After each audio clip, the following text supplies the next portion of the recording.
Welcome to FutiTalk podcast. It's the 10th of July. My name is Pi, and I'm going to go around first to Uncle Virgil. How was the game? You was on the yellow side. How do you feel it went for you? It was. I'd probably describe it best as a game of two halves. Because I think the first half was yellows all day long, and then the second half was still yellows all day long. But to be fair to the red team, they showed a bit of resilience, and then they came back. What I wasn't happy about was this counting system. So next week I'll be bringing in an abacus, because I don't believe that all of a sudden Reds it was 10-5, and then all of a sudden it jumped to 10-10. Now, I know I can count, so I don't know where this whole 10-5 to 10-10 came from. So I'm a bit skeptical of whether Reds actually had the victory today or not.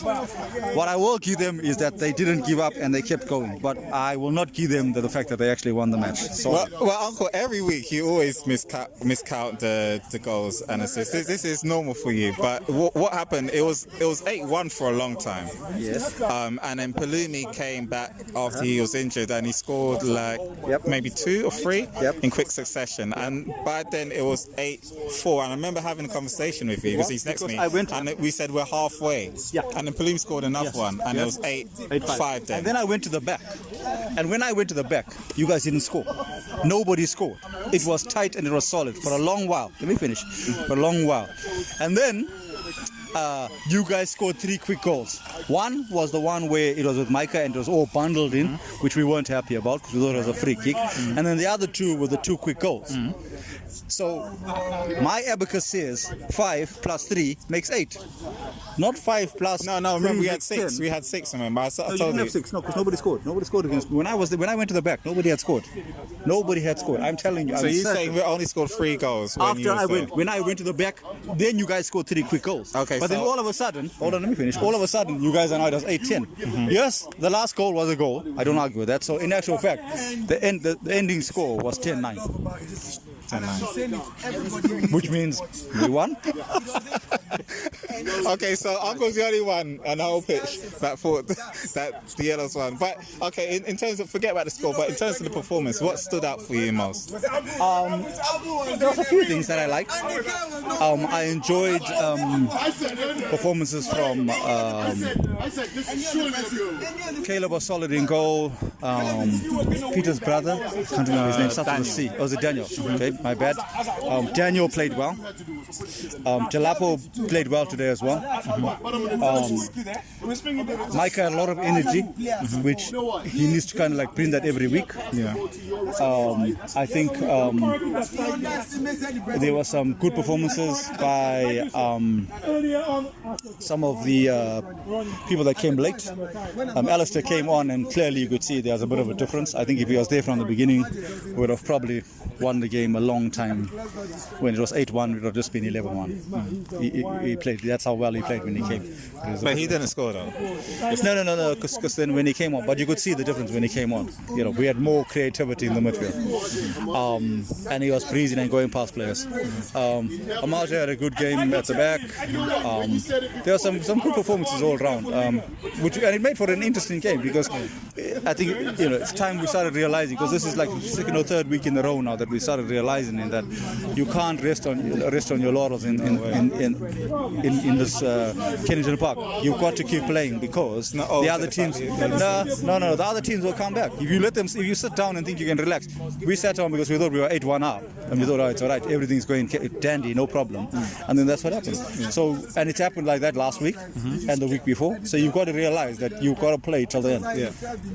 Simple cliche is play till the final whistle. Absolutely. So what are your predictions for 2 big finals? The European finals, tomorrow, England versus Italy, and then also the Copa America, Argentina versus Brazil. What are your predictions? First for the Euros. So the one for me is for the game for me is going to be Italy and England, simply because growing up I've always supported Roberto Baggio, number 10. the divine one, the ponytail. So I want Italy to win all day long. All day long I want Italy to win. I'm disappointed Spinazzola is not playing. Because I think if he was there, England would have definitely had trouble. So I'm a bit disappointed about that. But hopefully it's an Italy win for me. Okay, and so for the Copa America, who do you think's going to win? I'm not really too fast, to be honest. Brazil, only because I never liked Maradona, so Brazil. Okay, Brazil. Okay, thank you, Uncle. So now I'm going to move on to Caleb. Caleb, this is the first time you've been here. And you had a really interesting story. First of all, tell me about the game. What do you think about the game? The game was like not what I expected. I just saw people excited doing stuff, and like that makes me happy. Like that's just me. I like being around people that are happy. It just makes me feel okay. And yeah, even if I feel left out, it's fine to see people around me happy. And like I think the game was a fair game. Like it was all good. Like it did not get all messy, and you know at the end of the game everyone was okay, comfortable. I mean, you might have had your own ideas that will not like be okay with other people's, but like yeah, everyone fine with it, and that's what I got. Like red team, like Red team was on form. Oh my God, we came back from the depths, from the abysses. 5 minutes. Do you want me to wait? I'll go.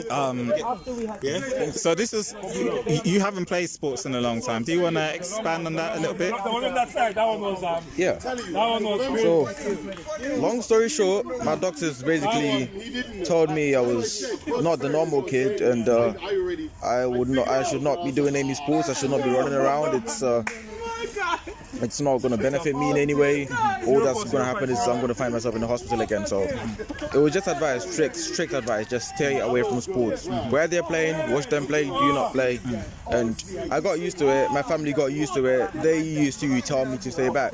Like they would not want me running around. So I just had to put on myself to like, you know what I mean, take that step myself and just prove them wrong, because most of these doctors just say what they know, like from what they've been taught, which is from like ages ago. Like they do not know my body more than I do, so they could. I just felt like you could not predict like what's gonna happen, and you cannot dictate for me what is good for me. So it's just like I just woke up one day and like, why not? What is stopping me? What is actually stopping me? I just got my body up, and also I just started treating my body right. I quit meat now, so I started eating well, so my body would be okay with performing that way. And yeah, I used to get pains as well. I used to feel pains in my chest area. It was always this thing. They will not play with me. Like there's something with your heart. Oh, there's a bit of your breathing is not stable. Your heartbeat is not stable. And I used to feel that pain. Like my lungs would literally burn anytime I run. And I just kept pushing and pushing. And here I am today, playing football with you guys. And like I'm so thankful. I'm so grateful for this. Like this means a lot to me.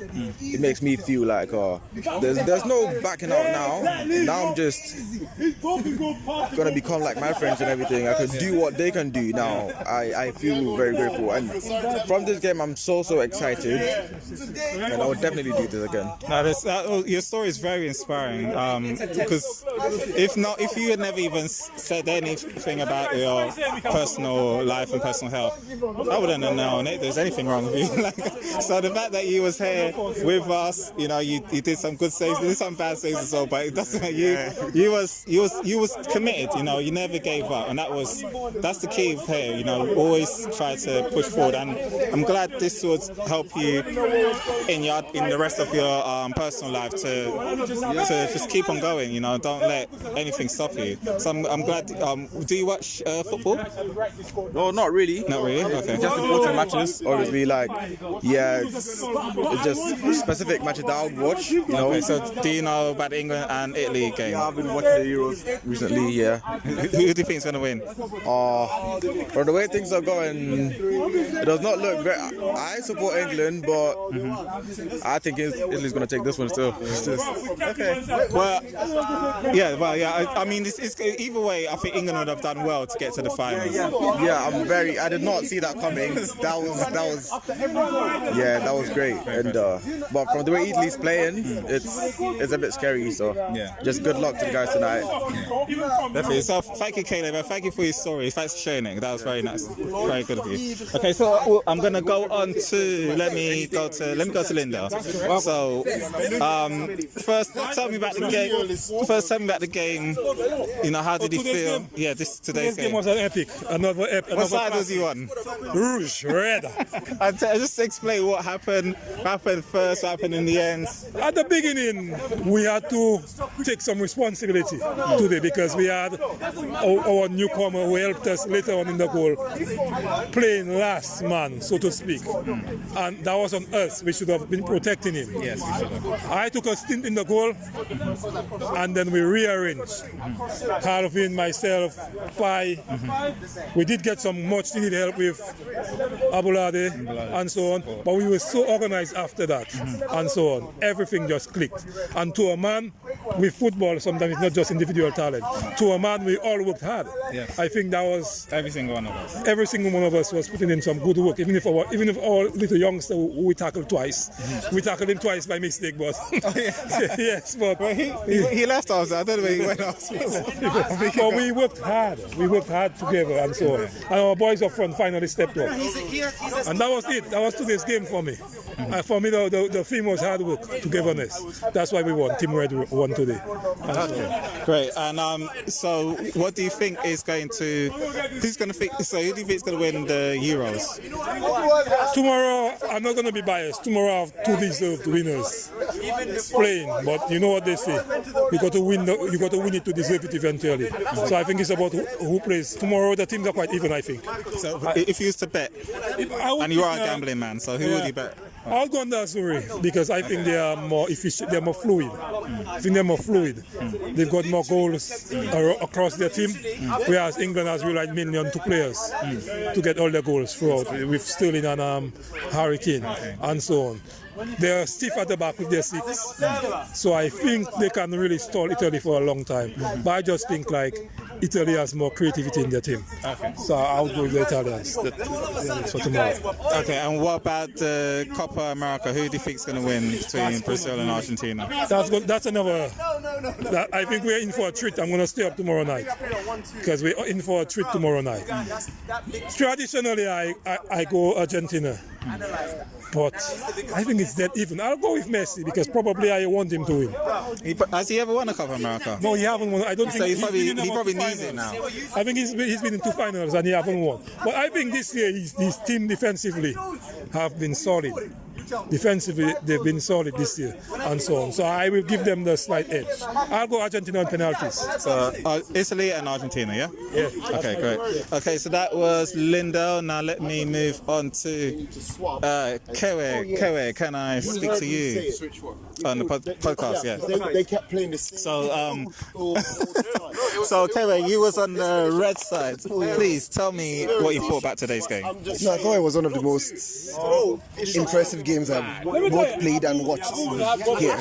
And that was because the red team came from behind, from 8-1, and still won the game. I mean, it was a lot of fighting spirit, it was a lot of grit. And for me, it just epitomizes everything that FutiTalk is about.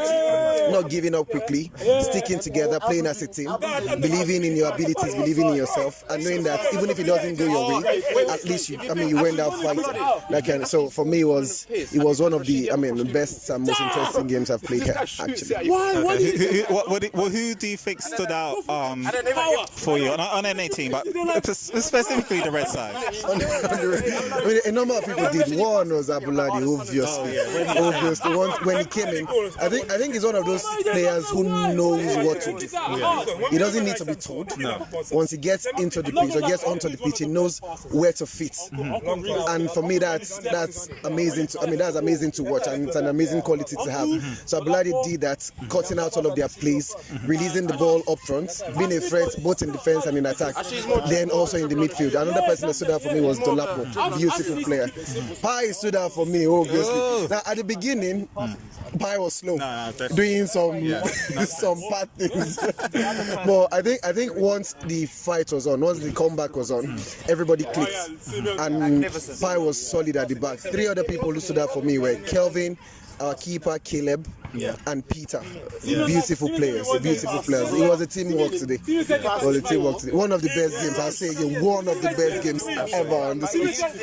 Okay, and what are your predictions for two big games, the Euros, England versus Italy, and Brazil, Argentina? I'm expecting Brazil to win. It's Brazil's to lose, and it's also England's to lose. Well, I would prefer this. I would have preferred it if Italy won. Italy had been the team I'd called from the beginning of the competition. Yeah, they had been my team from the beginning. I thought Portugal would make it to the final, but they had a very rough path. Do you understand? So, but for me, the thing about England is you're playing at home, and then you have a deep squad. If it doesn't get into extra time, I expect Italy to win it. But home advantage is also something I can't discount. So right now it's England to lose at the end of the day. But anything can happen. Okay, thank you for your thoughts. So England and Italy, Brazil. So England, Brazil, you say? So Brazil for Copa America. I want Italy to win. Yeah, but I feel like England may just Okay, so England, Brazil. All right, thank you for your thoughts, Kewe. Thanks for your play. Thanks for your goals. And I'm moving on to. Let me try and get Delapo. I haven't spoken to you. Tell me about today's game. What side was you on? How do you think everyone played? I was on the red side, and I think we played well after a while, eventually, because obviously we were losing 8-1 at the start, but we had some new introductions like Abalade and Simeon. They strengthened our defence, and then it allowed us to create more chances, get forward, and just finish off our chances. The point is we didn't give up in it. That's the main point. But, Absolutely, yeah. We just stuck in with it, and I think everyone after we just didn't give up, and the yellows I think just got complacent. What do you think about the scoreline? Well, not scorelines, but who do you think is going to win the Euros tomorrow and the Copa America? Usually on paper, as for the Euros, on paper it should be Italy, but the match is going to be played at Wembley, and we've been brilliant this year, so maybe England. I feel like it'll go to penalties. As for the Copa America, I have absolutely no doubt that Brazil will win that match. Why do you say no doubt? Argentina's got Messi. Argentina's got Messi, but Brazil is better than Argentina in basically every position apart from Messi's position. When you look at the team squad man for man, Argentina have done well, but they are not a convincing team. I've watched their matches, without Messi they have no conviction at all. Brazil are a good team, so Brazil will win it. Okay, who do you think will be the standout player in Brazil? It's been Neymar. Okay, it's been Neymar. They've been good this tournament, but I'm just saying when you take away Messi, they're not convincing going forward. He scored every single one of their goals and assists. Yes, but I'm saying they've been. I know they've defended well. They've defended well, but Brazil will just shut down Messi with two defenders, and then what? Because they ain't got anyone. They ain't got anyone else. I have no hope. I want Argentina to win, but I personally have no hope. I think the keeper has been incredible as well. Oh yeah, he's a great keeper. Isn't he an ex-Arsenal? Yeah. The one we sold him like some West people. But obviously, I hope with all my heart that Argentina win. I'm just realistic, and I'm telling you now, they won't win. But yeah. Okay, thank you for your predictions. I need to talk to some yellow guys. Darren, was you on yellow? Yeah, let me talk to you because there's only reds around here. I think you lot all ran off. So please tell me about the game. How do you think it went? I'll be honest. It was an even game. I would say that in the defense side of things, in my point of view, we did shut down the Reds a lot. Our strategy was to switch players on Kewe. So he figured it out later on, and what we tried to do was do a triangle play, which we were being effective with, but they figured it out and they started to pass a lot more, which then, hence the reason why they got the goals that they got. I think we could have passed a bit more up front, and that way we could actually take more shots. I think that's one of our downfall, but at the end of the day, it was a good match, I must say. Definitely, it was definitely very good match. What about the Euros? Who do you think is going to win England versus Italy? I'll be honest, it could go. If it goes, I could see it going to extra time, and I could see we could possibly win by penalties. But if I can also see that we could win 3-2. England 3-2, yeah. Okay, I can see that happening. Okay, that's cool. And what about the Copa America, Brazil versus Argentina? I think Argentina could take it. Argentina, yeah. So I think Messi's going to bring it home for them. Yeah. Okay. Thank you for your time. Let me do a little. When he has it on the wing because he crosses it in. But you know what? Let me have a little group conversation. Hey guys, let me just have a little group conversation with you. So you lot talk, but just talk one by one. So I can hear you. So go and talk. As we were saying, Amaje helped us on the wing. Yeah, just needs to improve his crossing and lift the ball a bit, innit? Yeah, crossing. But also, like, wingers need to learn to come inside. You know, that's all that matters. Because there's all these guys on the inside that can shift the ball to the other side. You find there's space. It's crowded here. Amaji does the thing where he just keeps his head down and he wants to go in like that. Can I ask a question? Because me, Ashley, and Silas had this debate on FutiTalk the other day. What position do you think I am or I should be? I think that you are a centre mid. That's what centre mid. Yeah, I think so myself. I think you know. Well, I think it's more like going box to box. I think because you've got natural attributes to play box to box. So I think that's what you should do. What do you think you are? I used to say Cam. I used to say CDM, but yeah, centre mid is a good mix of both. Yeah. I think I change it depending on the match situation. Like today's situation, I was a pure box to box. But obviously, like I said, whenever I have Terrell or Rio on my team, I turn into like. Have you guys heard of a regista player? What? A regista. No, what's that? Basically, you know how Variety plays or how Cruz plays. Are they stand in one position and they just distribute the ball? Hello. So yeah, so if I was saying, hold on a minute. Is that the deep lying playmaker? Exactly. So deep lying playmaker. That's who he is. Whenever I got Thank Rio, you. I'm justified. Finally. Whenever I got Rio or Terrell, whenever I got Rio or Terrell, I like to do that. But obviously, if I have other players that aren't like box to box midfielders that can do what I normally do, then I'll have to do box to box. Even when I play with him, he still does it. You know, because if I move up to box, he's still here, finding me, finding everybody. I just don't think that's using your best qualities, even if you can play. Because you know why Pirlo and them, you know for Italy when they had Pirlo, for them to do it, they had to have two guys in front of on the side of him to protect him for the run, and one in front of him as well. They still had a guy in front of him as well. But the thing is, he could get it there and no one couldn't get it. And then he could just distribute it and so on. Toni Kroos does it, but I don't like him. I don't like him now. Because for me, with Toni Kroos and so on, yes, he doesn't have the range. He's sitting back now. Modric, he doesn't have that range and so on to do it. And you see how Chelsea exposed them. They're old now, though. I think they exposed them because they're old. What's the Liverpool midfielder's name? No, not Fabinho. The one they just bought. Thiago. That is box to box. No, it's a deep line.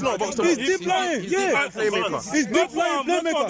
What was when he was playing at Bayern Munich? Deep line playmaker. Come on, man. That's not a rule league. Well, you have in that German he was going box. Lindo.